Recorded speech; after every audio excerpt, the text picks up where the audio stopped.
Hi guys, today I just wanted to make a little video on starting your own mowing run. And being August here on the east coast of Australia, well, August everywhere, but it's spring's coming quicker than you know it, and I think now's probably the perfect time if you're going to kick off, or if you're thinking of it. You want to get some stuff organised now. You can't just start with having nothing planned, and the weather will soon warm up and things will kick off and start to grow. And if you've got a client or two already before that happens, you're sort of one step ahead. But I just wanted to talk today about what sort of gear you need to start. Obviously you need a mower, you need a whippersnipper, and you need a blower. They're the basic things, and I'd also recommend a blade edger. But I'll just go through each piece of equipment and tell you why I use what I use and what I think, because there's a lot of talk that you can start a mowing business with no money at all. Well, really, I don't believe that's true. You do need some sort of money, whether you put it into advertising or equipment or a vehicle. You are going to need a bit of money. I mean, if you're a young guy and you've got nothing and you're borrowing mum and dad's mower and whippersnipper and blower, that's fine, but there's one thing that's not here. It's not here on the ground.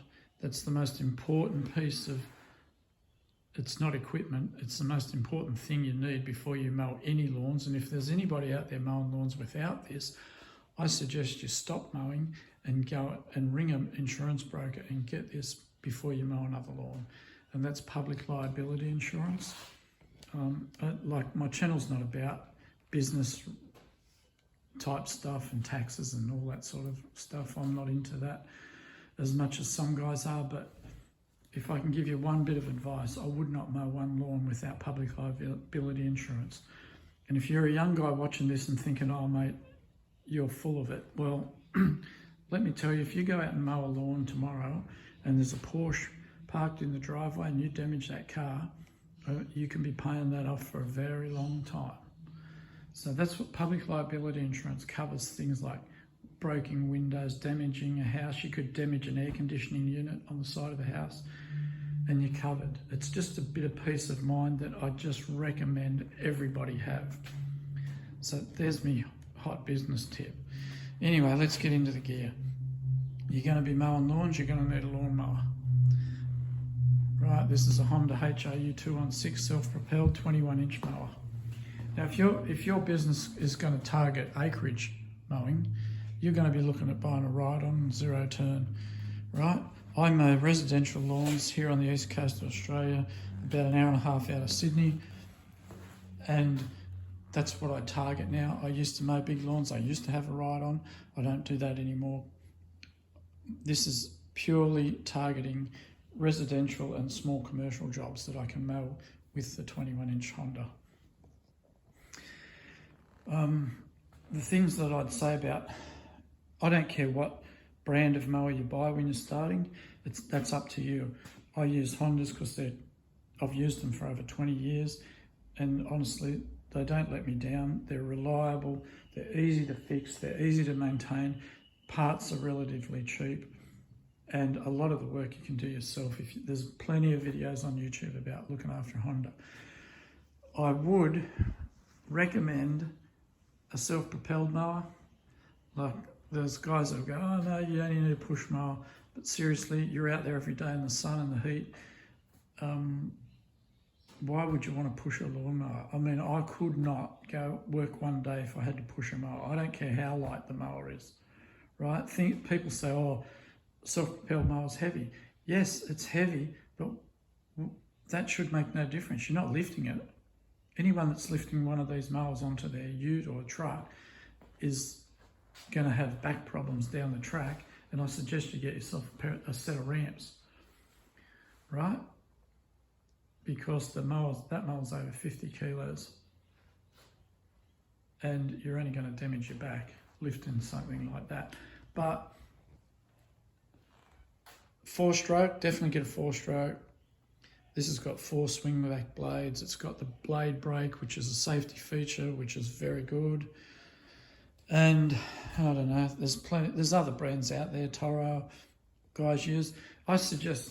One thing I suggest is you look around and take notice of what contractors in your area are using, because there'll be a reason why they're using those mowers. Around where I am, 90% of contractors use a Honda mower.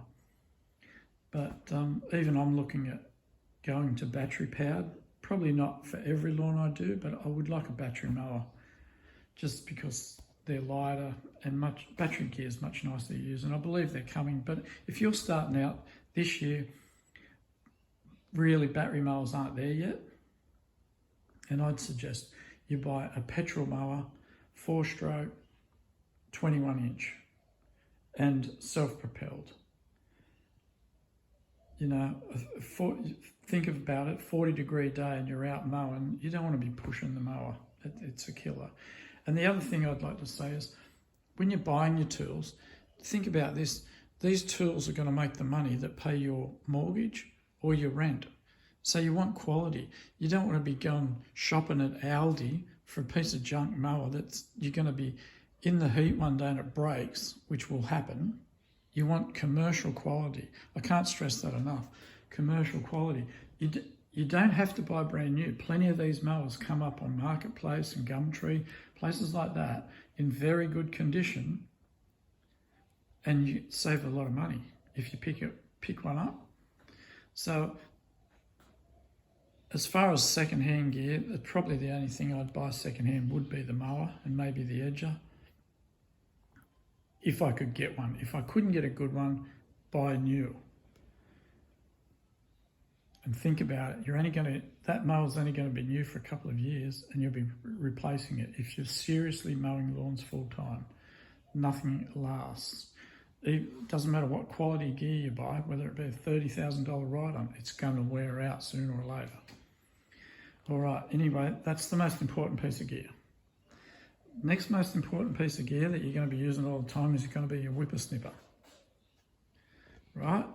So I'd suggest you want, at least if it's your first whippersnipper and it's going to be the one you're going to be using all day long, 25cc minimum, and you don't really need to go much over that unless you're doing acreage properties or really overgrown stuff, because the bigger the power, the higher the power you go to with one of these, the more weight.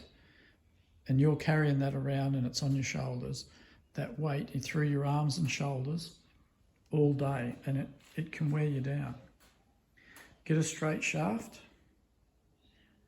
right? This is a Stihl 94 FS94RC. That's a Husqvarna 525 LST, I think they are. These two are probably the most popular in Australia at the moment, petrol machines. I like the Stihl. It's a little bit lighter. It's very light on fuel. The Husky's got good anti-vibration in it, which is a great feature. And the Husky seems to have a lot of power, but it uses a lot of fuel, I think. But the choice of whippersnipper is up to you too. I use speed feed heads, which load really quickly. They're the small speed feeds, which I like to use. I leave the guards on. If you're a newbie, I'd be recommending leaving the guards on, because if that guard saves you one rock through a window, it's worth it, believe me, because the hassle you go through when you smash a window is not worth it for the sake of having a guard on. A lot would disagree, but that's my thoughts on it. Okay, so you go out, I'd buy a brand new whippersnipper. Then you're definitely going to need a blower. That's a Stihl BGA 86, I believe. It's the era one. There is a cheap one, I think it's the 55. This one has a good anti-vibe in the handle, which is something I always look at when I'm buying machinery, if I can get anti-vibration. That's my battery Stihl blower, which I'll talk about in a minute. So if you're going to be blowing big areas, I'd recommend a backpack, which I also have a Stihl BR700. But as a new start out, you're only going to need a handheld. Now, that's an atom edger, 2-stroke atom edger. Blade edges are underrated. I saw a post the other day on a forum, and they were talking about doing edges, and guys were saying, oh, edges are overrated. I'm thinking, man, edges are probably the most important part of the job. A good edge defines the job, frames the work. It sort of gives it that professional look. If you're doing hack jobs with a whippersnipper, if you haven't got any experience doing edges, you're going to struggle with a whippersnipper. I'd suggest a blade edger. Get used to using it, and the results will speak for themselves.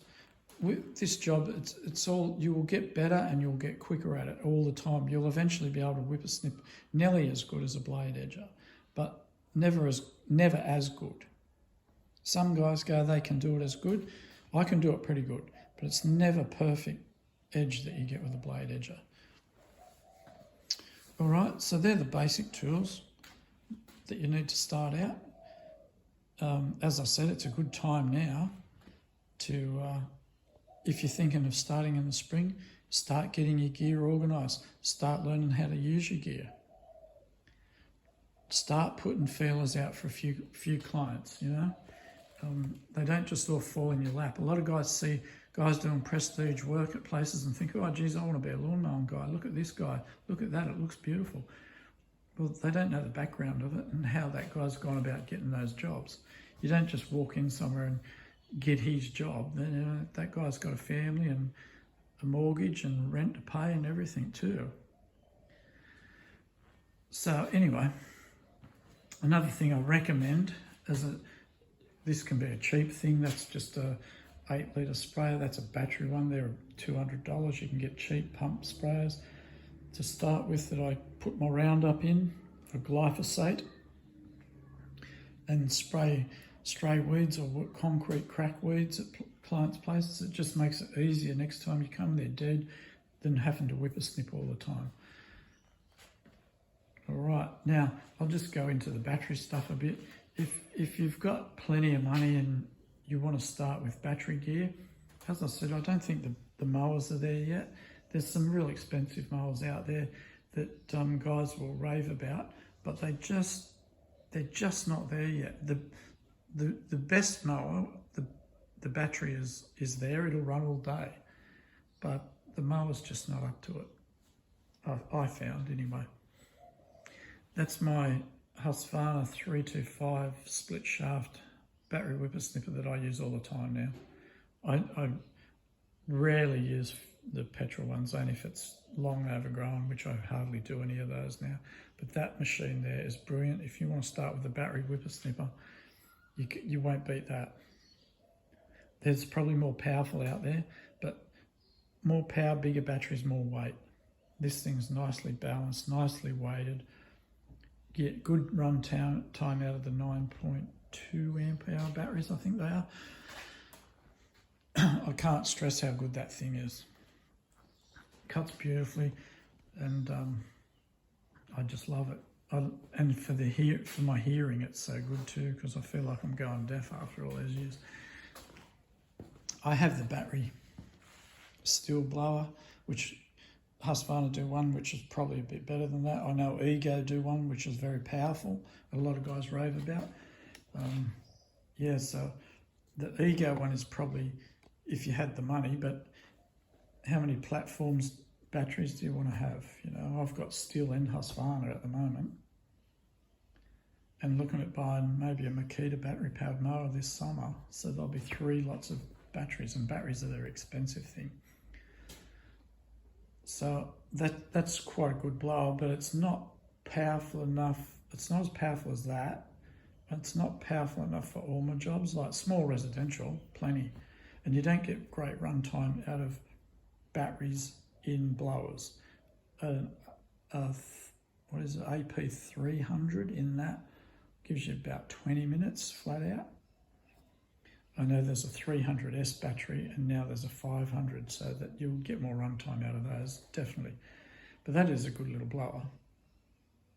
But I do think the Husqvarna one is better. So you've bought your gear and you've started out. You might want to get a hedge trimmer too.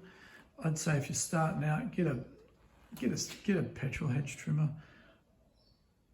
Probably, unless you can afford battery. I mean, I've got battery.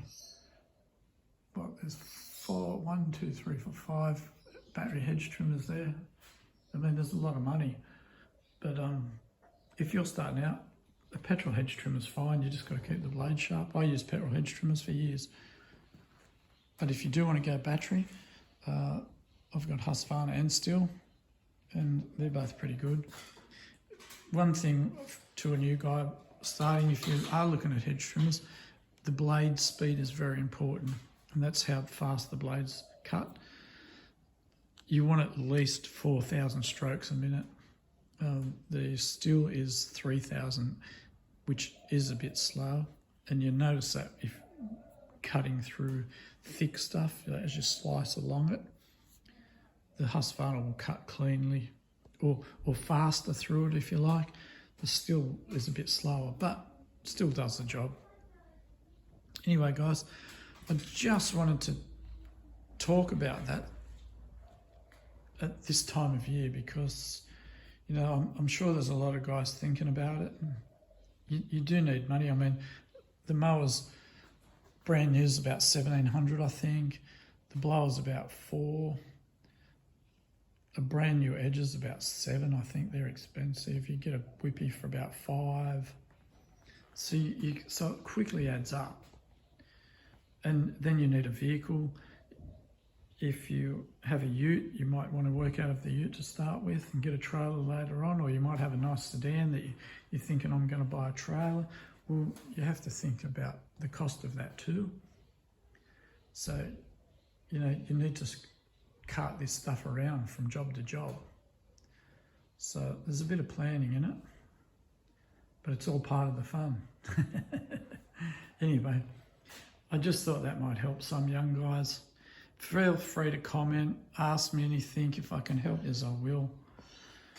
I mean, it can be daunting for some guys starting a business thinking they're not going to make it, but you'll go all right. Once you get a few customers, and if you're doing the right thing and putting the effort in to do a good job, I mean, you'll never be your jobs will never be 100% perfect, right? It's not achievable, and it's not viable to strive for 100%.